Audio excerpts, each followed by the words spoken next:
आज हम जिस टॉपिक पे बात करेंगे वो बड़ा इम्पॉर्टेंट टॉपिक है। How to overcome stress.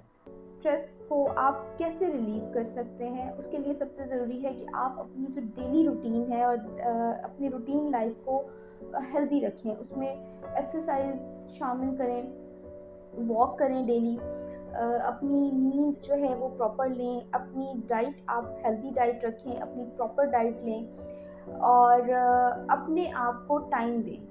अपने जो रूटीन लाइफ है उसमें आप ब्रेक लें, अपने आप को टाइम दें। आप मेडिटेशन कर सकते हैं, आप अपने किसी दोस्त से मिलने जा सकते हैं, कहीं आप बाहर एंजॉय करने जा सकते हैं, शॉपिंग कर सकते हैं।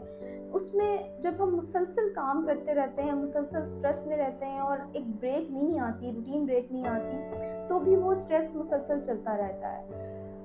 ये कुछ तरीके हैं जिनको आप करके अपने आप को रिलैक्स कर सकते हैं।